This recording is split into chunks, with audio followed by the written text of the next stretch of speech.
कहाँ रह गई ये चंदा? अब तक तो इसे आ जाना चाहिए था। पुनीत ने अपनी घड़ी में टाइम देखा तो 9 बज चुके थे और उसने जैसे ही पीछे पलटकर देखा, चंदा खड़ी मुस्कुरा रही थी। बदमाश, डरा दिया ना हमका। देखो हम तुम्हारे लिए क्या लाए हैं। ऐसा कहकर उसने अपनी जेब से एक डिबिया निकाली।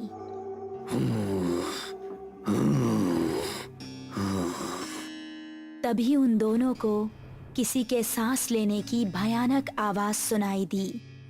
कौन है? ठीक सामने बरगद के पेड़ के नीचे उनको किसी आदमी का अक्स नजर आया। कौन है? सामने आओ। ये सुनकर भी वो आदमी सामने नहीं आया और जोर जोर से सांस लेने लगा। अभी देखते हैं कौन ससुरा है। ये कहकर पुनीत उसके पास जाने लगा। जैसे ही पुनीत उसके पास पहुंचा, उसने भी 2 कदम आगे बढ़ाकर पुनीत का गला पकड़ लिया। उसको देखकर पुनीत और चंदा दोनों का दिल दहल गया।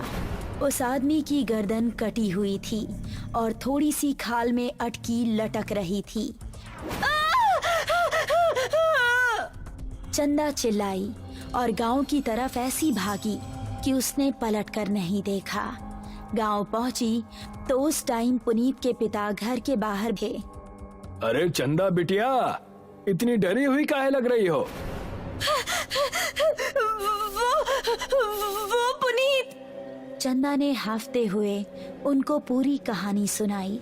पुनीत के पिता ने अपने साथ कुछ आदमियों को लिया और चंदा उन सभी को लेकर उसी जगह पर पहुंच गई। यही जगह थी वो जहां उसने पुनीत को पकड़ा था। उन लोगों ने इधर उधर नजरें घुमाई तो कोई आसपास नजर नहीं आया। तभी चंदा की गर्दन पर ऊपर से कुछ टपका। उसने हाथ लगाकर देखा तो वो खून था।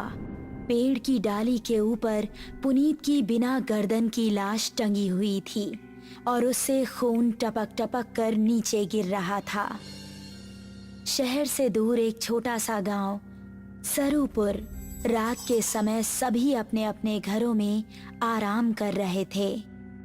बाबूजी, हम जरा अपने दोस्त महेश से मिलकर आ रहे हैं। उसकी तबीयत जरा ठीक नहीं है ना? ठीक है, लेकिन जल्दी आना। जी बाबूजी। ऐसा कहकर वो खुश होता हुआ घर से निकल गया। आज तो सारे दोस्त मिलकर मस्त पार्टी करेंगे, मजा आ जाएगा। जंगल का रास्ता पकड़ लेता हूँ, जल्दी पहुँच जाऊंगा। अभी वो जंगल में आगे बढ़ ही रहा था कि पीछे से उसको आवाज आई। अकेले ही पार्टी करने जा रहे हो? हमका साथ लेकर नहीं चलना है क्या? अरे अर्पणा और दिव्या, तुम दोनों क्यों हर बार हमारे पीछे पड़ जाती हो? हमका साथ लेकर चलते हो कि बोले अभी तुम्हारे बाबूजी से?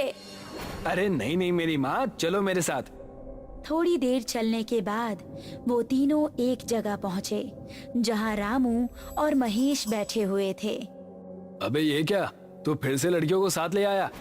क्या करता है यार, हर बार की तरह इस बार भी धमकाने लगी थी दोनों। अब क्या करें, हम दोनों को भी अब पार्टी की आदत पड़ गई है। चलो थोड़ी सी शराब पी ली जाए। उसने पास ही रखी बोतल खोली और गिलासों में शराब पलटने लगा।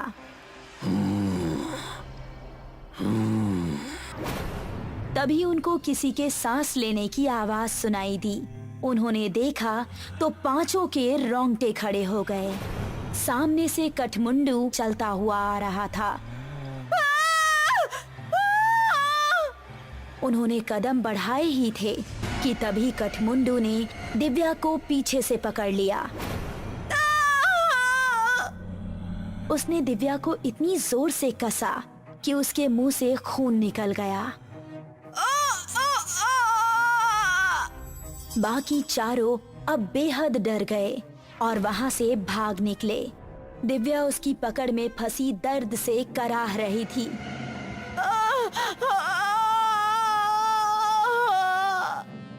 उसने दिव्या को जमीन पर धक्का दिया और उसके ऊपर आ गया।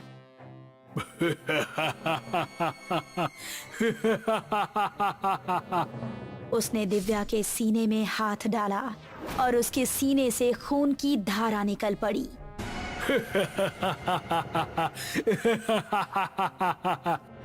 बाकी चारों इतना डर चुके थे कि उनको खबर भी नहीं थी कि वो किस दिशा में भाग रहे हैं। वो काफी देर तक भागते रहे। अब अपर्णा की हालत खराब हो चुकी थी। वो आ जाएगा, रुकने का समय नहीं है।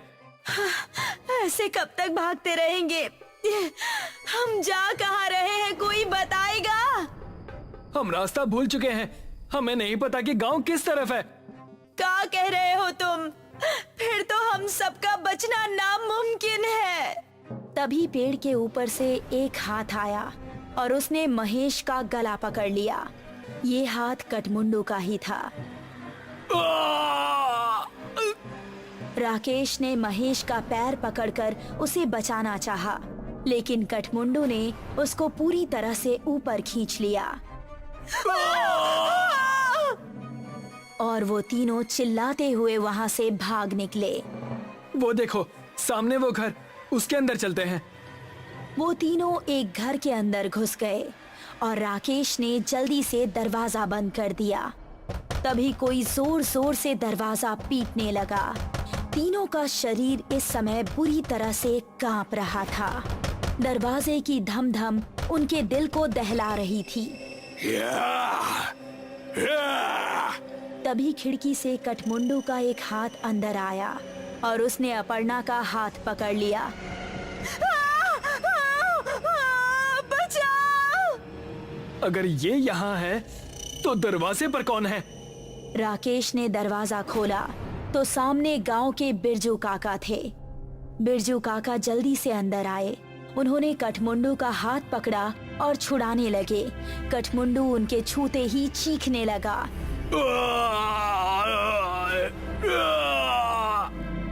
वो चीखता चिल्लाता हुआ वहाँ से भाग गया। तुम ठीक तो हो अर्पणा? मैं ठीक हूँ, शुक्रिया बिरजू काका। तुम लोग यहाँ करने क्या आए थे, वो भी इस समय? हमसे गलती हो गई बिरजू काका, लेकिन ये कौन है और आपको देखते ही वो भाग कैसे गया? ये कठमुंडू है।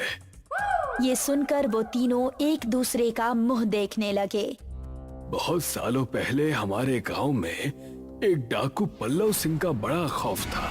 गांव में एक बूढ़ी औरत रहती थी जिसका एक ही बेटा था। उसने धूमधाम से अपने बेटे की शादी की। शादी के अगले ही दिन डाकू पल्लव सिंह ने हमला बोल दिया। उसने पति और पत्नी दोनों को मार डाला और सारे गहने लूट लिए। अपने बेटे और बहू को मरता देख बुढ़िया तड़प उठी। पल्लव सिंह, जिस सोने के लिए तूने मेरा परिवार उजाड़ दिया, यही सोना तेरे लिए अभिशाप बन जाएगा। तू कभी नहीं मरेगा, सिर्फ भटकता रहेगा और इस सोने से हमेशा दूर भागेगा। ये सुनते ही पल्लव सिंह हंसता हुआ वहां से चला गया। कुछ दिन बाद पल्लव सिंह के ही एक आदमी ने उस पर हमला कर दिया। वो उसकी जगह सरदार बनना चाहता था, लेकिन पल्लव सिंह तलवार के हमले से भी नहीं मरा। उसकी गर्दन आधी ही कटी और थोड़ी सी खाल में अटक कर रह गई। उसने अपने सभी साथियों को मार गिराया। उसने अपने उंगलियों में जितनी भी सोने की अंगूठियां पहनी थीं, वो गर्म होने लगी और उसके हाथ जलने लगे। बुढ़िया का श्राप अब शुरू हो गया था। उसने सभी अंगूठियां उतार फेंकी और जंगल में भाग गया। तब से अब तक वो जंगल में ही रहता है। मेरे छूने से वो इसलिए भाग गया क्योंकि मेरे हाथ में ये सोने का कड़ा है। ये कहानी सुनकर वो तीनों हैरान रह गए। चलो यहाँ से निकलो, वो फिर से आ सकता है। बिरजू काका को रास्ता पता था, इसलिए वो तीनों उनके पीछे पीछे जा रहे थे। जब वो जंगल की सरहद पर आ पहुंचे थे, तभी कठमुंडू वहां आ गया। उसने अपर्णा का पैर पकड़ लिया।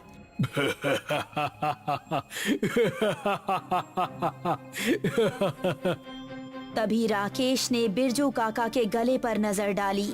उनके गले में एक सोने की चेन भी थी। उसने चेन को उनके गले से उतारी और कठमुंडू की टूटी हुई गर्दन में डाल दी। उसने चेन को गले से उतारने के लिए जैसे ही छुआ तो उसके हाथ भी जलने लगे।